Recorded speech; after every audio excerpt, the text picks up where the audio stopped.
Hello, everyone, and welcome back to another episode. This is Rami, your host. Today, we're going to talk about love, passion, food, perseverance, and everything else. Today, I'm here with Chef Danny, the man of passion and love for food and life in general.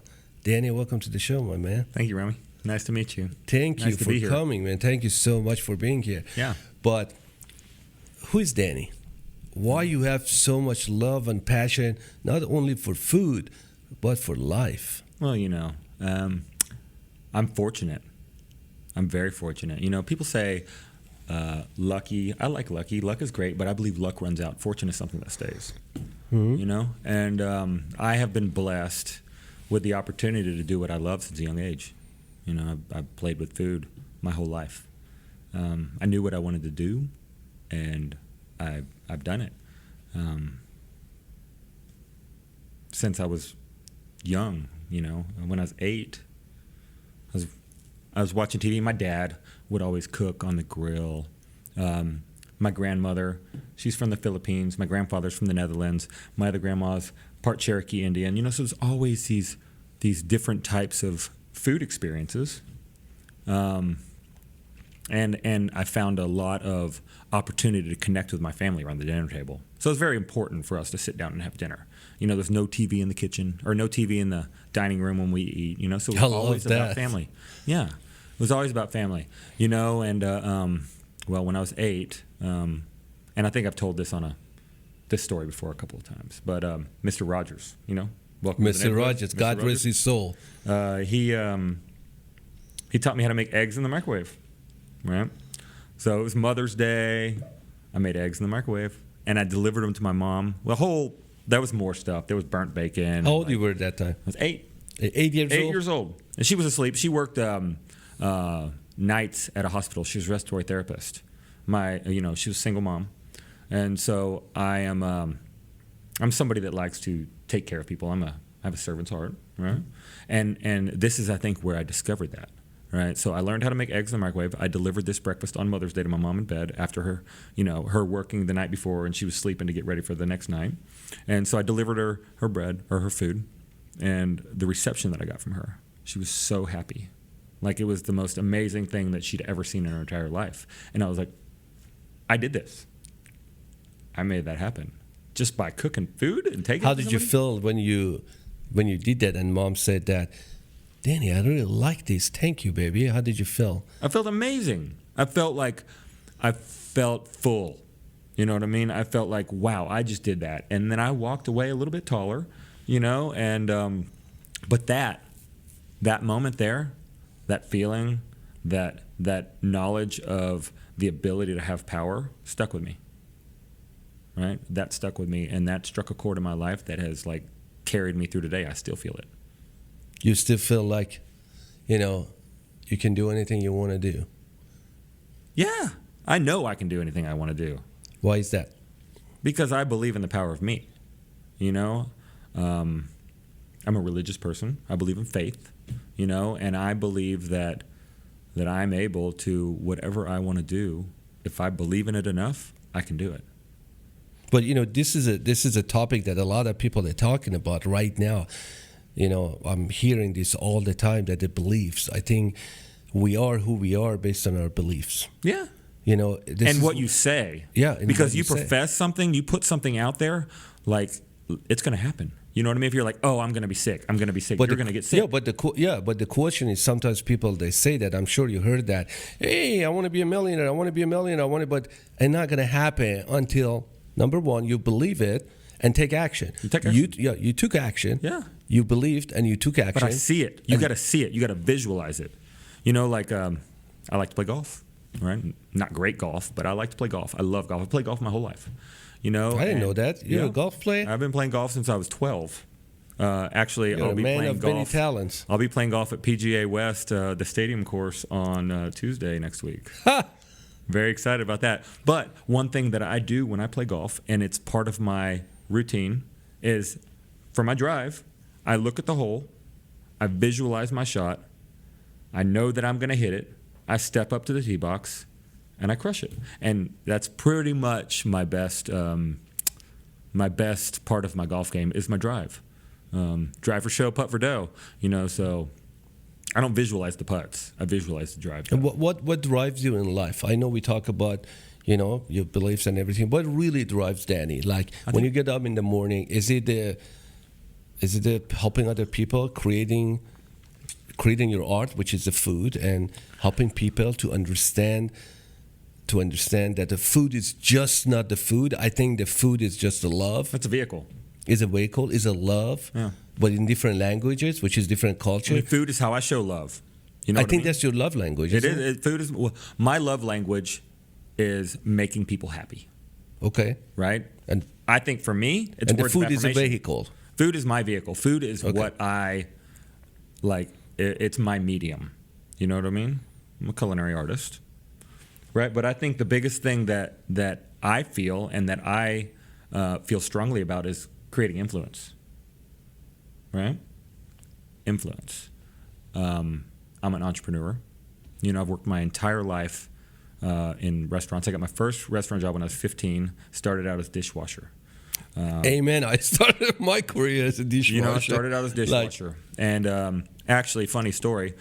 The reason I got my first job was because of my mother. They went out of town.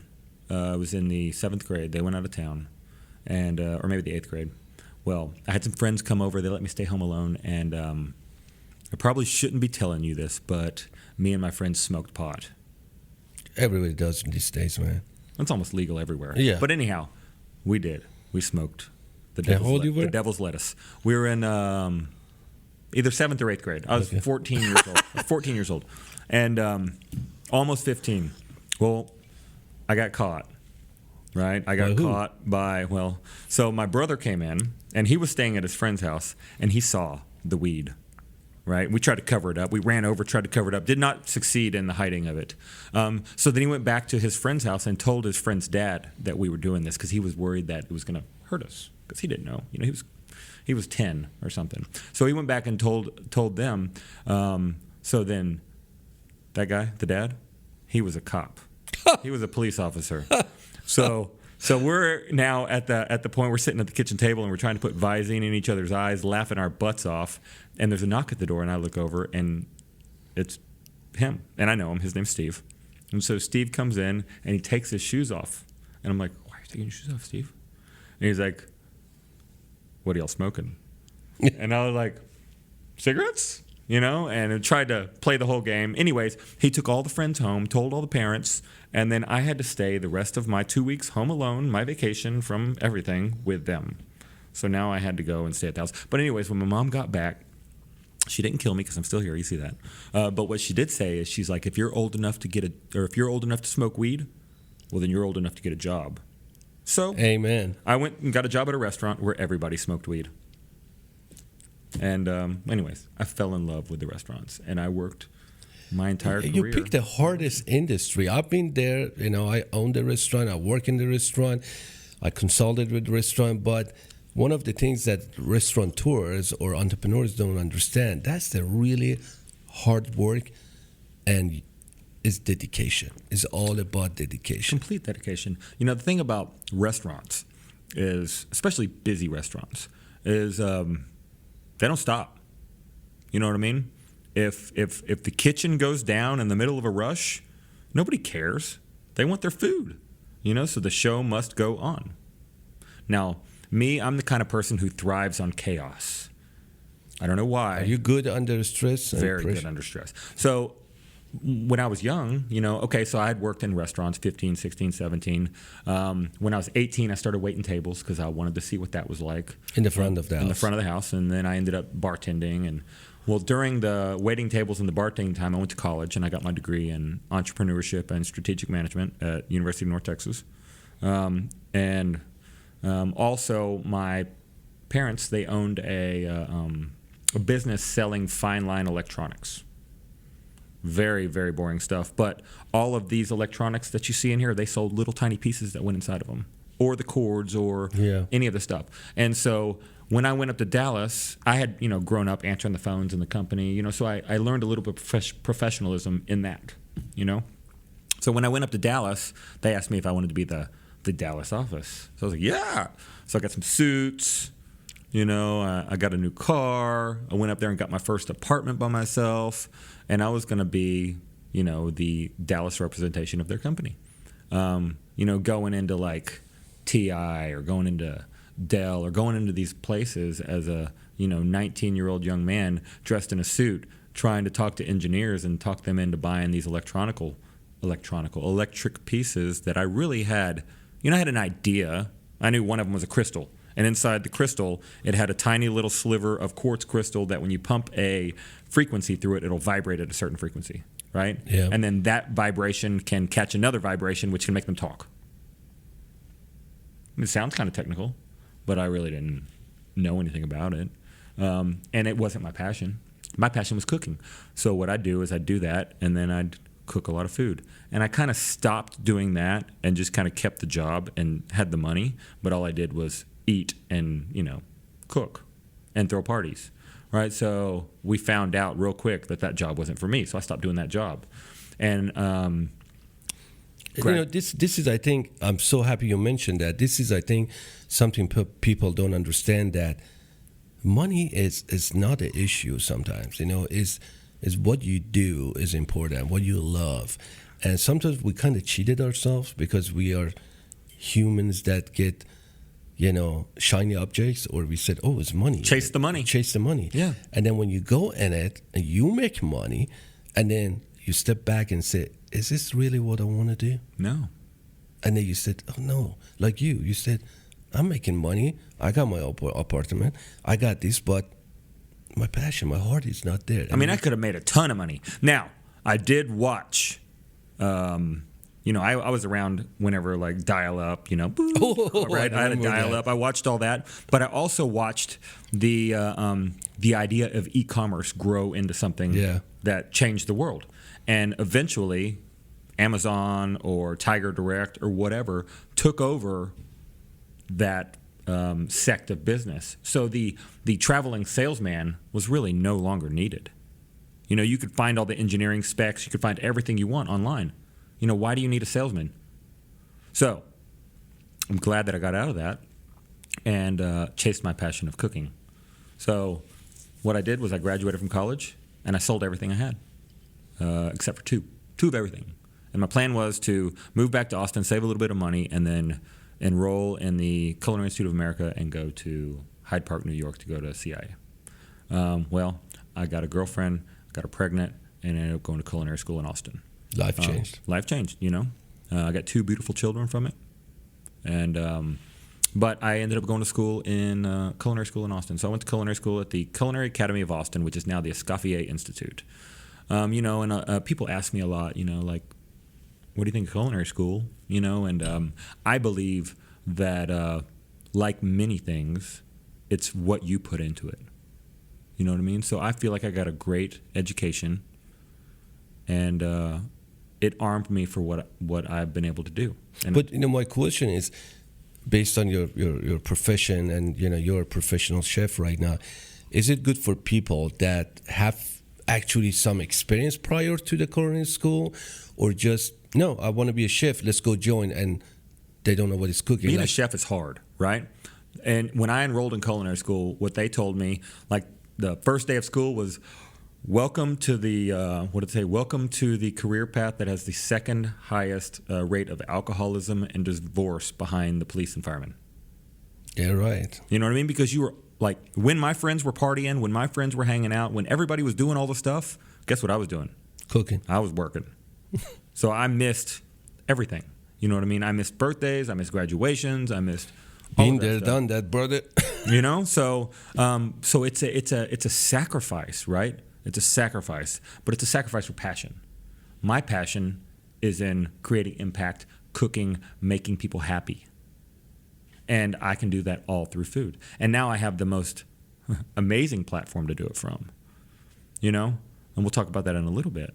But I understood from a young age of what I wanted to do, and I gave everything I could to it. You know what I mean? I worked from dishwasher to director of culinary.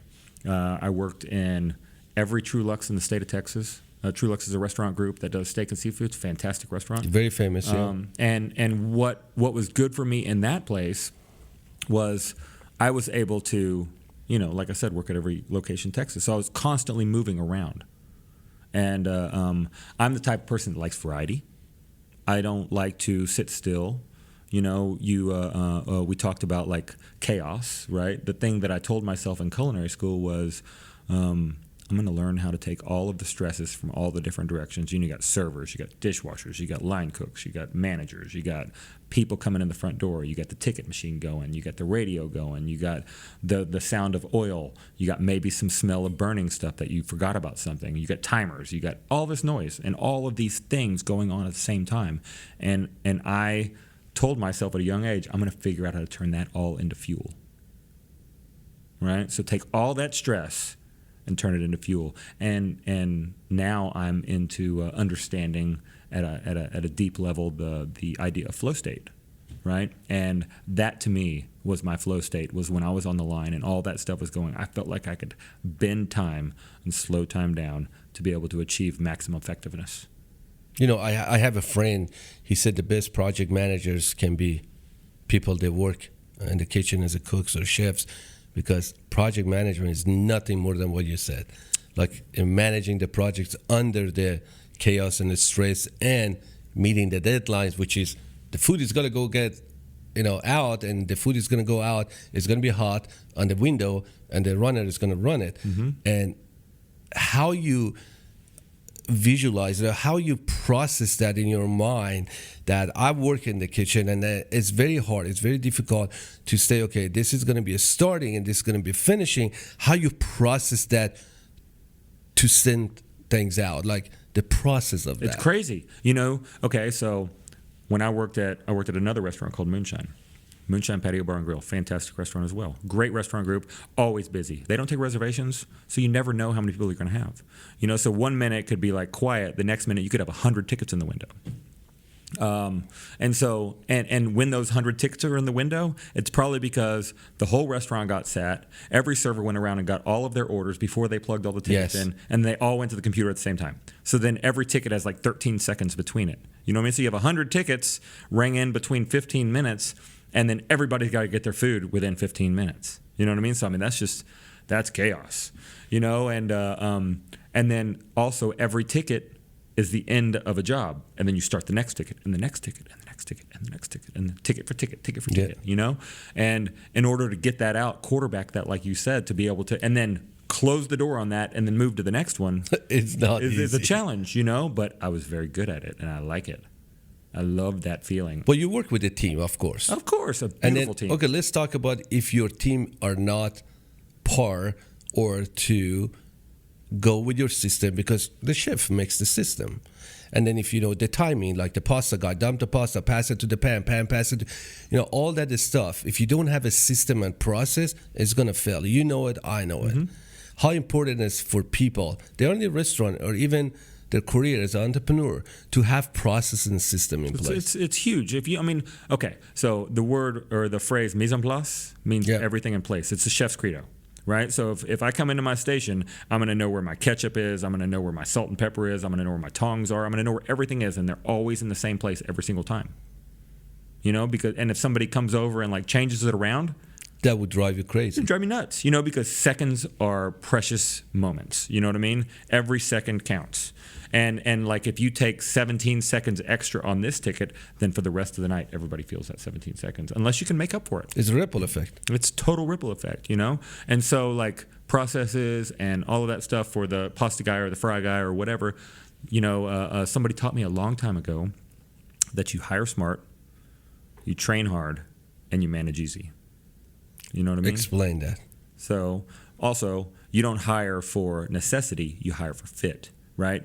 So you've got to understand that some people don't like to work with other people, and some people have this and some people have that. So you've got to figure out how to massage the team in order to create the maximum effectiveness. Basically, put the aces in places. Aces in their places. The right people on the bus. You don't have energy suckers. You don't want anybody that's going to bring it down. You got to go up. So isn't that everything like that? Is in life like that? I think so. In my life, did you have any it friends has to be. that were energy suckers? You cut them off? Yeah, and you know what I do with them? I mean, I'm a people collector. What does that mean? I like people. I think that, I don't know, I don't feel like I'm introverted. Sometimes I'm shy. Yeah. Sometimes I'm shy, so maybe I'm an introverted extrovert. Maybe I'm forcing myself to be an extrovert. But I get charged up from people. But not people that drain me. Those, I can help and I can give advice and I can talk to people. But for too long, it's going to drain me and I'm not going to have anything left to give. But if it's people that are working in unison, working together, creating something special, changing something of what could be to something even better, then I love that. That's my fuel. So what we said, the hire smart, Yep. manage hard, or hire smart, train hard, manage easy. You find people that are the right people on the bus, and then you give them the opportunity to learn and to grow and to be part of the deal. You don't weigh in, you don't buy in. I had a mentor. His name's Chuck Smith, right? And he was the master of one-liners. And we would go back and forth with one-liners, and I loved it. One of my favorites is a rubber band is not effective unless it's stretched. And it's so true. You think of a rubber band as flaccid, it does nothing. But if you stretch it, it has meaning. Yeah, that's true. So all of these little things, I don't know what you call them. You call them a colloquialism or whatever. All of these things make me excited about people, right? Because they all relate to something. So I find the right people for the team, and then I make them feel like they're important because they are, and empower them to make decisions and build trust and show them that I trust them, and then give them the opportunity to shine. And then, you're only as strong as your team. So if you can build a team like that and create that type of mentality in your team, everybody's going to do it to each other. And then when you're not there, that's when there's an indicator of what it's really like. Yeah, the trust is one of the big things in whatever we do. And you said, especially in that kind of line of work, if you don't trust your sous chef, if you don't trust your line cook or anybody else, that are not going to work. And building that trust requires to open up. Trust is truth over time, right? Communication is key. You set expectations, clear expectations. You show them how to do it. You make sure they understand that you've showed them how to do it and they understand it. And then if you do all that and you empower them and you make them important, then they're going to do it most times. And why do you think some bosses, some managers, some leaders, some chefs, they don't do that? It's easy to get sucked into your... Yeah. It's easy to forget. It's easy to get distracted. It's easy to find reasons to work on other things. You know what I mean? I mean, whenever I left the industry to go and start my private chef service, which is what I do now, I'm a private chef.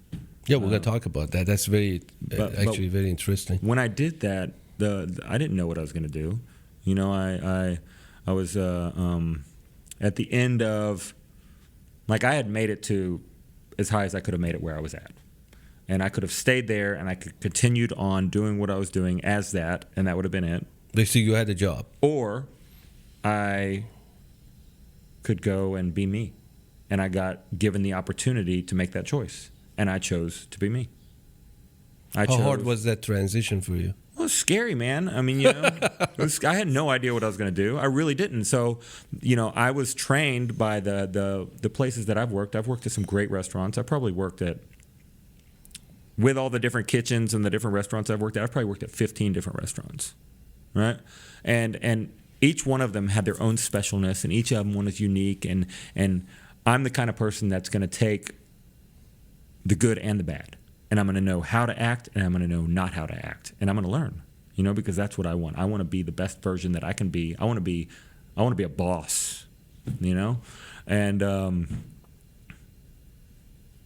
it was hard, but I was trained to be able to walk into somewhere and identify immediately how to make money, because I was trained very well. So I consulted, And what you see in a lot of like small mom and pop places where they're trying to grow is you see people very easily take their eye off of the details that are most important, and that is the people that you have with you. That's your bread and butter. You know, your team. And you can't grow without a team. You can't do it all yourself. It's impossible. You have to have a team, right? And you have to have a team that's aligned, and you have to have a team that knows the direction that they're going. And also, this is kind of like, I don't know if I'm going to say this correctly, but you can't have too many kings in the castle. Or as we say, not too many chefs in the kitchen. Or not too many chefs in the kitchen. You know, think about it. If you got more than one king in the castle, probably one of them is going to end up getting stabbed. That's a good way to put it. You know? And so there needs to be clear definition as to, I'm not saying a hierarchy, but there needs to be clear definition as to the direction and how it's going to go. You know, now there's a couple different kinds of leaders. There's a kind of leader that's sitting on a bench with a whip, you know, making people go. And then there's also the leader that's up in the front pulling the line, you know.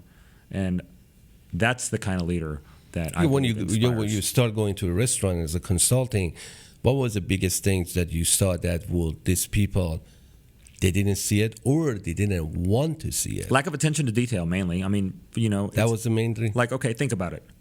Like, you have a restaurant that has 35 items, 35 food items, okay? And you have 10 employees, right? So you have maybe 2 sous chefs, and you have a chef, and you have a couple of managers. Now, if they're not paying attention to what they're selling in and out of the restaurant, if they're not paying attention to what's going out the door and what's coming in the door and how much is coming in the door and who's touching it, then that's just like that's an easy recipe for disaster, you know, because waste is going to be number one, right? So say you've got parsley, right? And you're like, oh, I'm going to order a case of parsley because I know I'm going to use the parsley, right? So I'm just going to order a case on Monday because I'll use it all week, right? Well, the guys, the prep cooks or whoever, be like, oh, we got plenty of parsley. So they'll go in there and they'll grab a big handful of parsley and they'll cut the top of it off, the most beautiful part of it, and they'll throw the rest of the way. So you're wasting all of that. You know what I mean? And cents are pennies, and pennies make dollars, right? So you're having bad cents and you're losing money. So the best way to do it is to order smart, right?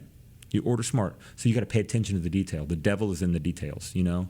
And that, I believe, is one of the biggest opportunities for restaurants.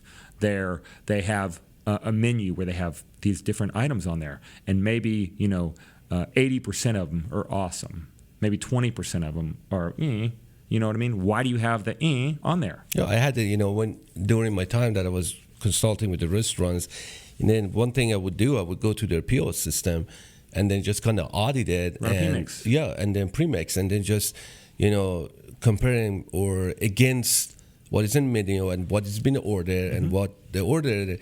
For example, we see tilapia and said, well, when was the last time you sold this? 2 months ago. How many cases do you have in freezer? 3. Why? Yeah.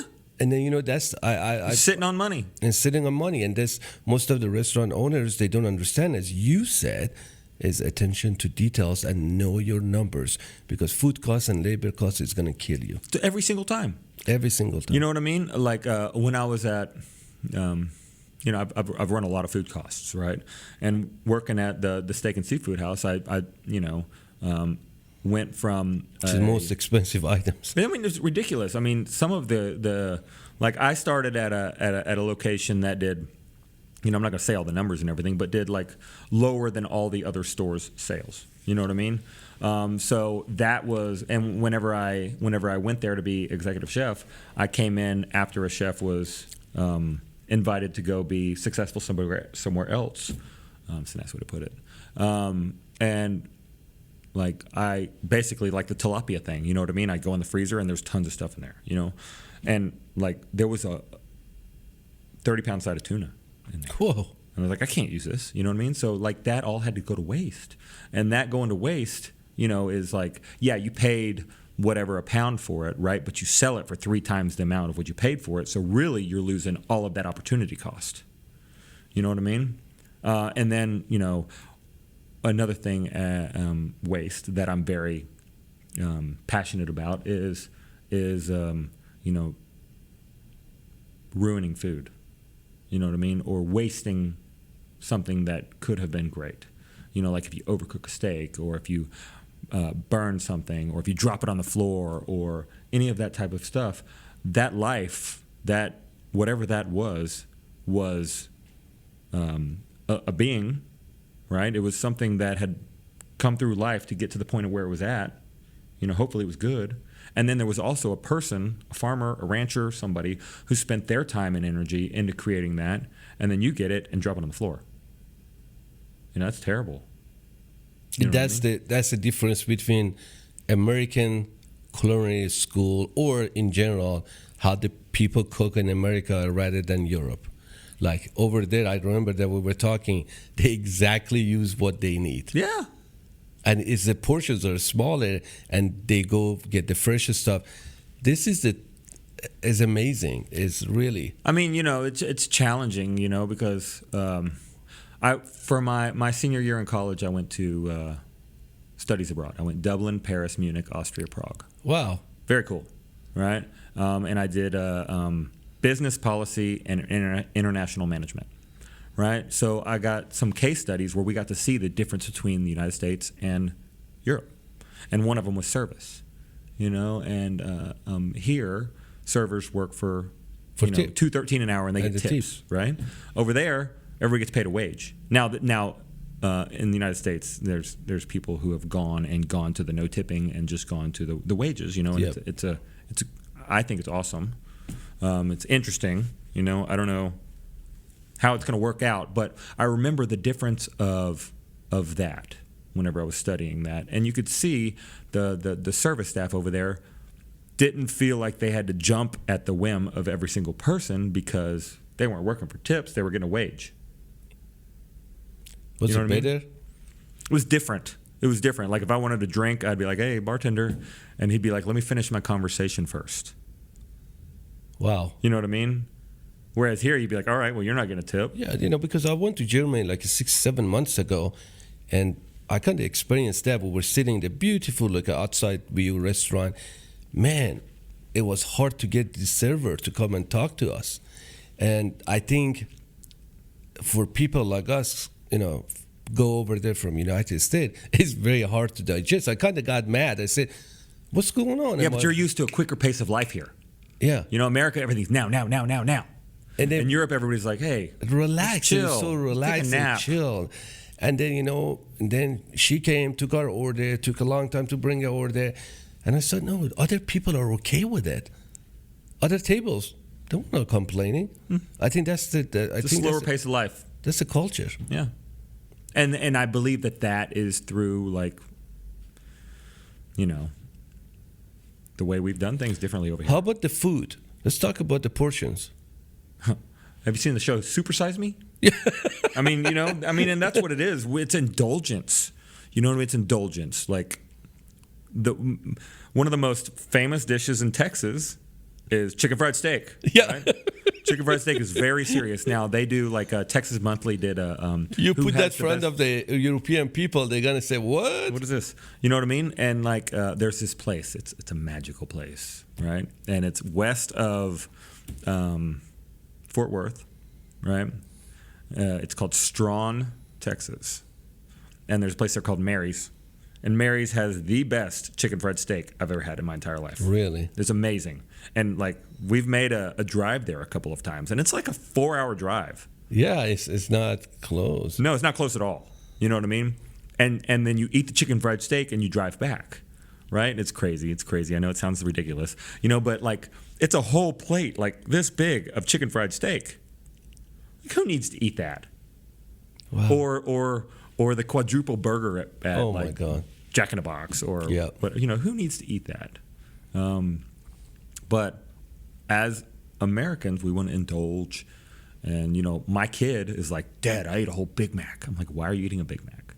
But do you think the Americans, they have a passion for the food? We see sometimes Gordon Ramsay or all these shows or chefs, and they make. But in general, you've been you've been abroad, you've been in Europe, and the passion for the food that I have seen European chefs that they really go into that, like their souls and involved to that. It's just amazing. I mean, think about it. It's French culinary. You know, that's where it was invented. Not invented, but that's where it was formalized. Right? It was France. You know, so that is like the epitome of like culinary cuisine. Now, okay, you've got Japan and you've got China. You know, they've been cooking forever. You know what I mean? I did a podcast with some guys that opened a Chinese delivery service here in Austin called So, and we did a really cool episode called The Philosophy of So. Philosophy, you know, get it good. Yeah. But one of my favorite podcasts with them was it was called Chinese Food in America, right? And the Chinese, when they came over for when California was being built, the railroad, all that. You know what I mean? They brought hospitality to the United States. There was no such thing as hospitality before that. It was like, you know, you go to the saloon and Cookie was in the back making whatever he's making, slop. You know, and chuck wagon food. But you know, now there's a whole world of cuisine, and it's really cool. Now, you know, you did all that stuff, all this expertise, all this work, and you came up with your idea. Mm-hmm. Private chef event. Private chef. Yeah. Explain what is that. Well, first of all, tell me, how did you come up with that? With the name or with the business? With the name, the whole business idea, that aha moment that it says, this is Danny's going to do. So I left my position as culinary director and started doing consulting. Right, and I was consulting with a couple of different places. Now, I have some really good neighbors, and they asked me if I would do a Christmas dinner for them. So that was my first dinner that I did as a private chef without a career, just me, and that was in December of 2019. So I did a really great dinner for them. I had cooked for a couple of families like prior to that, but I was just doing it while I was a chef at another place, you know? So I was like, well, I really like this. I'm going to try and figure out how to do this. And funny, while I was at the last few years or the last months or whatever that I was at where I was, remember we were talking about manifesting, we were talking about seeing it, we were talking about figuring out how to go get what you want. I was talking about cooking for high-level people in Airbnbs. And I was talking to people about it, and I was like, this is what I'm going to do. This is what I'm going to do. And so I was consulting, and I have a friend.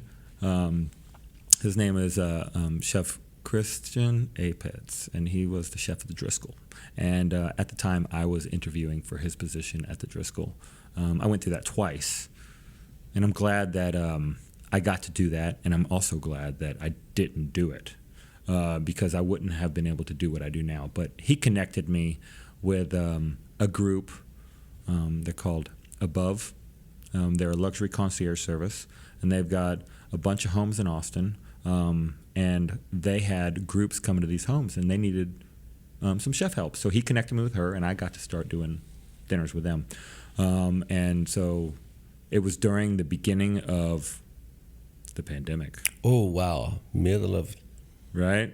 So I was consulting until... Here you go, back to the chaos. I was consulting until March, right? And then they shut us all down, and then there was none of the restaurants needed me to consult at that point because nobody was really doing anything. You know, so took a big hit, yeah. So then I was like, oh gosh. But then I started getting calls for doing dinners and with Above. And I cooked for a lot of people. All of a sudden, instead of people going to, you know, Italy or going wherever, you brought them to. They were coming to stay in Austin at these houses, you know, and by themselves, like being able to enjoy the backyard and the lake and the pool, right? And I cooked for them, and I really sort of made a name for myself cooking for them because I love to cook and I have passion for it, and I love to talk to people, and I love to connect, you know. So I created this sort of environment to where it was very like warm and friendly and fun, and it catapulted into like a whole. That was like a realm. beginning of. That was a You said, snowball. "Oh, this is gonna work." Yeah. And you said, "Oh, okay." That's when I'm like, I'm never going back. I'm gonna do this. I've connected with other opportunities, with private, and people started calling me, and I ended up getting a call from a production company that was doing a show on Netflix, and I went and I did a Netflix cooking competition, and then when I got back, like nobody even knew that I had done that. And I don't know what happened, but my business just like tripled when I got back. I was gone for a month, and when I got back, I was just off to the races. And that was when did I do that? I did that in 21. I did that in 21. And then it came out, and it took from July of 21 to November of 22 for it to be like edited and all that stuff. And it came out in November 30th of 22. But from, then from those 2 points, from that going to whenever it came out, I was working pretty much straight through, just doing events. And, I started getting more direct clients. And then, word of mouth. I did zero advertising. I kind of went under the precept, unless you don't know unless you do. Yep. Because I got to cook for people that I had to sign NDA for, and I've cooked for some very notable people. Basically, when you are in a kind of intimate environment, and these people, they bring you as a chef, my understanding is a lot of talking is happening, a lot of stuff happening, because you are there with them. That's why they ask you for NDA. Yeah, some people are very private. They don't want people to know that they're even here, or they just don't want to be talked about. They want, and I think that is kind of one of my values, is that I like to make sure that Everything is. Yeah, they trust me. So here's the deal. Like, if you tell me something, or if I come to you every time something happens and I'm like, this happened, don't tell anybody, because, they told me that, but don't tell anybody. Would you want to tell me anything? No. See, and I'm proud of what I do. I love And then I see that you got a tattoo of your name on your forearm. Leave it to Kievit. How did you come up with that? So, it's got to be very close to your heart that you get a goddamn tattoo on your arm. I believe in it. I And believe this in it. is what I'm invested. Yeah, this is a lot of people don't understand. I'm serious that, as you said, you got to believe it. Yeah. You really got to believe it. You believe it that much, you got a tattoo on your arm, and this is amazing. Since I started the business, I've had I'm really proud of you. 1,000% growth. I'm really proud of you. Thank you very much. So in 1998, when I was in college, or when I was in Dallas, before college, because I was doing the sales thing, my parents signed me up for a course. It's called the Dale Carnegie Sales Advantage course. And you know who Dale Carnegie is? Yes. Right? So, in that, I learned a lot. I read How to Win Friends and Influence People, how to quit worrying and start living. But I went through this high-level sales course to where I was trying to understand how to connect with people to sell. Right? And that's what I do now. I'm a salesman. Like 100% I'm a salesman. Let me correct that. You're not a salesman, actually. You are a connector. I'm a connector, but I sell myself everything I do. You represent yourself. I represent myself. I want you to want me again. You know what I mean? So I'm selling to sell again. But in this course, what I learned, a couple of things. I learned nothing is as sweet to somebody's ears as the sound of their own name. Right? I learned everybody wants to be the hero of their own story. And I learned that it's very important to remember people's names. Now, I'm terrible at remembering names, right? But I learned a couple of tools to help with that, and one of them is name recognition. Associate it with something. So the project that we had was, how do you associate your name to something? And I leave it to Kievit. right? So Creativity. that's where it came. In culinary school, we had to come up with a business plan for a restaurant, and my restaurant was called Kievit. It's quite the classy joint. That was the tagline. You know what I mean? And I thought that was cute. It's a great name. Yeah, but a Kievit is it's a bird, right? It's a northern lapwing. It's from the Netherlands. That's the name. It's a Dutch name, and I believe that the way of the bird is what I like to fly. I like to fly. I like to touch down. I like to create stuff, and I like to fly off again. And this is the perfect job for me. It's not a job. This is the perfect application of my life. And a lot of people right now, they're listening to, hearing, they're watching this. What advice do you have for them that they say, I don't know what I want to do? Find your passion. We see this a lot. We hear it a lot. Find your passion. There's something that you love to do. What is it? It doesn't have to be exactly what you're doing, but how can you do something to where those things that are important to you in your life can be touched? You know what I mean? Wow. Like, that's very powerful. just if you like to do art, say you love to draw, that doesn't mean you have to be like an artist that's broke. Why not go and figure out how to work for, like, I had a very good friend in college named Doug, and Doug loved art. He loved creating. He loved technology and creating, and he has gone off to create this whole world for himself. He worked for a company called Hot Topic, right? And he got to do fun stuff with Hot Topic, and through that move off to whatever it was. But he followed his passion. He knew from a young age what he wanted to do, and he's continued to do it. I know several people who have been like that. There's something in your life that's important, that creates value, that you want to hold on to. And if you can figure out how to turn that into a career, I think you're going to do very well. But it all comes down, I always say this, how bad do you want it? How bad do you want it? Are you willing to do the work? You really wanted it very bad. I still do. I'm not stopping. Why not? Because I'm not finished. I like that. You know what I mean? You've got, walking. What do you do when you walk? You take one foot and put it in front of the other. Constant motion. I believe that we are in constant motion. When you stop, you die. You know what I mean? I want to live to be 100. You stop, you die. Listen, folks, you stop, you die. I love that. Yeah. I mean, it's true. You think like a dog will go out into the woods and lay down when it wants to die. It stops. Right? Body in motion stays in motion. There's so many things to like represent that in life. Where do you see yourself, Danny, in 5 years? Well, where do you want to be? In 5 years, my son will be 18. So I see myself with 2 kids that are out in the world becoming versions of themselves. Hopefully they're fine. And I can tell you, you're an amazing dad. I love my kids. They're amazing. They are amazing kids, And I believe that my job is to create influence. Be it my kids, be it the people that I'm around that I work with, be it anybody who wants to listen to me. I like to talk,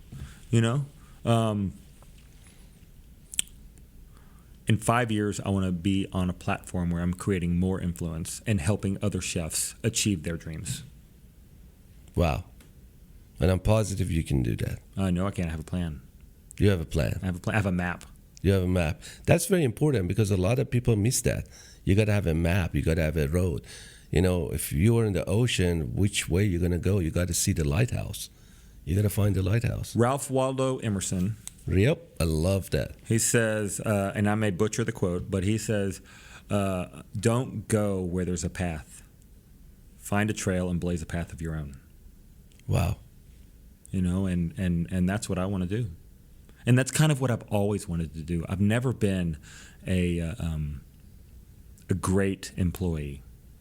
And some people, they can be an employee, like unemployable, what they call it, or you can't work. I don't think so. I can work for other people, but I don't know, something inside me tells me that I can do great things. I want more. And now in my life where I'm at, I understand myself. at a level I've never understood, and I don't feel like I need validation. And this is Danny. This is the most of the people, they need that. I don't know why they say they want to be validated. I needed it by others. Yeah, I needed it. The type of person that I am, my mom and dad. And how did you change your mind? My then? mom and dad divorced when I was 2, right? I told myself a story that my dad abandoned me. So my entire life, I have sought the approval of father-like figures. I've done a lot of searching. I've done a lot of introspective looking into my life. You really thought your father abandoned you? Yeah. I told myself that story. How did you get over it? I wrote him a letter explaining that, and I read it to him. And then we had a conversation like we've never had before. Wow. I believe that anything can be solved with a conversation. Because I promise you, a lot of people watching or listening, some they're going through that. I know a couple of them that they have that. They think that their loved one abandoned them. But I like the way you said, have a conversation. Everything can be solved with a conversation. Because you tell yourself a story and you believe it. And the longer you tell yourself that story, the more strong that belief comes. And it becomes reality. It becomes your reality. I can't do it. I can't do it. You're not going to do it. Can't, never, could do anything. You know what I mean? How do you get past that roadblock? Think about these guys that surf the 100-foot waves or 200-foot waves. Yep. That's called flow state. That they're not thinking. It's like breathing.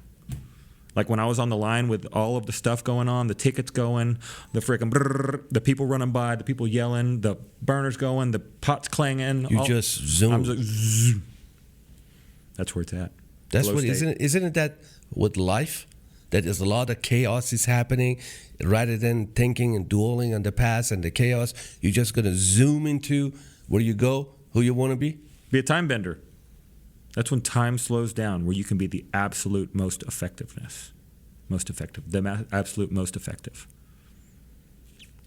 You are an amazing role model, not only for your kids, for the people that they're gonna do what they love, and the cooking and love and passion, whatever it is. But I think you're gonna be an amazing role model, man.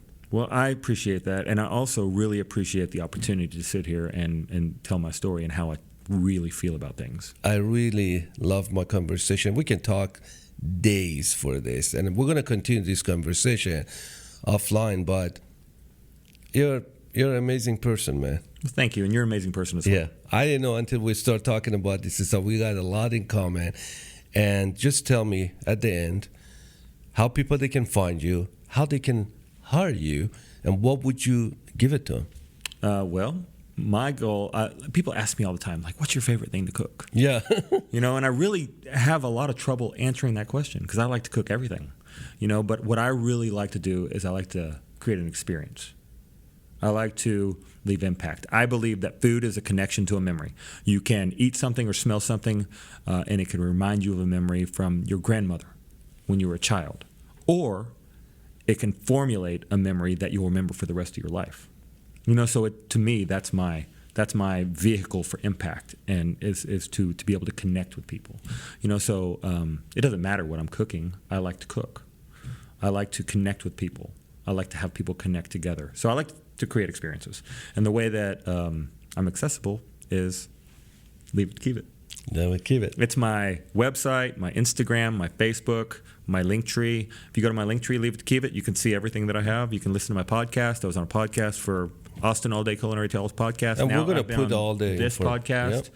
We're going to put all your information for the folks that you're listening or watching.